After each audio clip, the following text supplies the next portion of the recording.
Good morning, and welcome to another video, another weekly video living with Alzheimer's, number 13. Hope you're all well, and this is a very wet and dreary Suffolk this morning, so the light through the window is not very good, I'm afraid.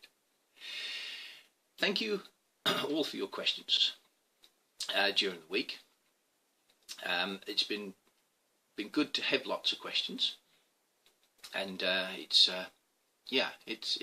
helps things along quite a bit.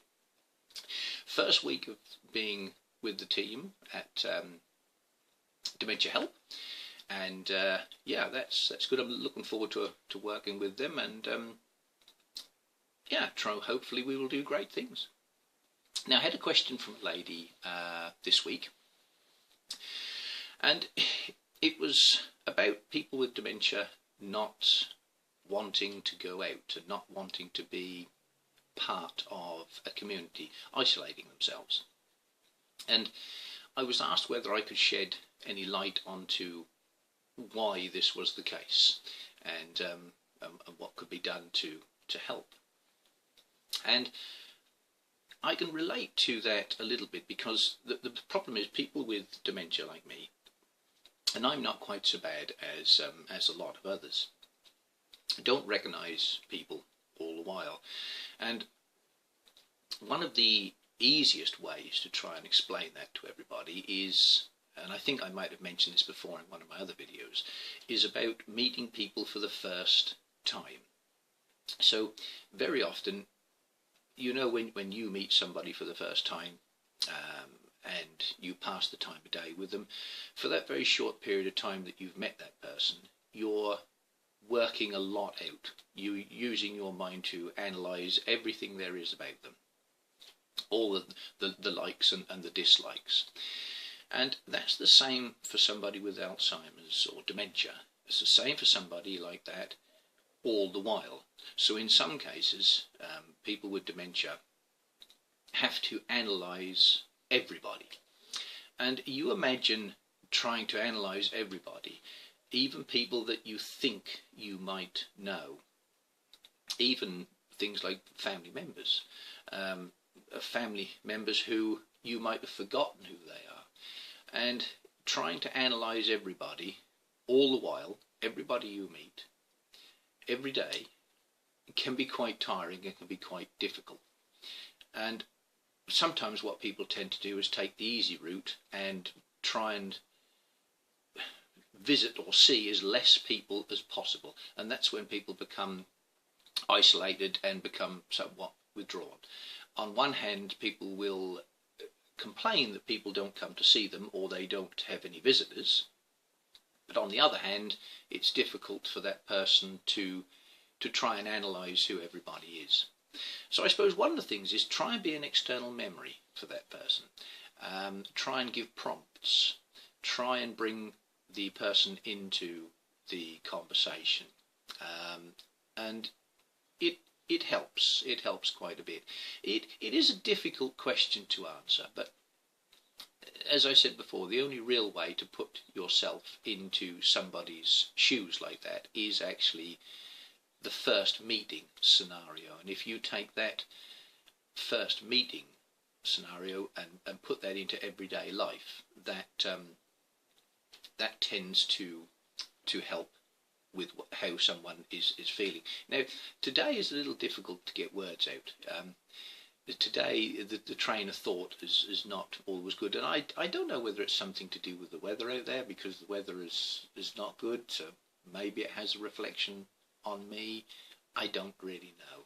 But I noticed that as I sometimes watch back through the videos, I notice a difference in the way or the ability that I have to talk, and how sometimes my speaking flows a lot better than it does other times. And I've noticed that it's very, very up and down. Some days, when I watch the videos, even I find it difficult to to even think that I have this condition. And then other days like today, it doesn't flow quite the same. And I think, again, that is all part of the education part of the videos. It's all part of people trying to understand the condition. So I am not the same every Friday. And even though I actually try to be the same every Friday, it's not until you look at the videos together, realise that with dementia it's very much a roller coaster of up and down. And I know that everybody has good and bad days, but in dementia the bad are a lot more noticeable than the good, and they are a different type of bad. And it's not about having a bad day, about things going wrong. It's more about having a bad day with your mind working slower than it normally is, and just not, the parts of the puzzle not connecting together. Now, I was going to talk this week a little bit about driving, and what are we, 6 minutes? So yeah, I will just talk a little bit about that. I have a license, but I no longer drive. I don't drive because I find driving difficult. I do little bits, but I don't drive any real distance. And one of the questions this week actually was about what it's like to not be able to drive. What does it feel like to try and drive for somebody with dementia? And one of the easiest ways to explain that is that when you drive a car, it becomes an automated process. You're not really thinking about what you're doing. And we've all had that scenario where you're driving along and you're talking to somebody, or the radio is on, or whatever, and you think, wow, how did I get here? I don't remember driving past that familiar bit, but you did. You're on autopilot. Now, for somebody with dementia, there is no autopilot. We have to work. It becomes a manual task. So it's very similar, not the mechanics of driving, but the knowledge of driving is very similar to starting all over again.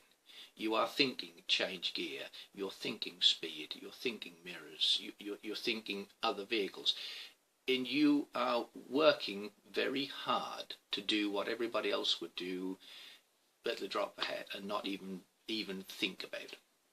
So the answer to the driving question is that it becomes difficult for people like us because it becomes something we have to think about.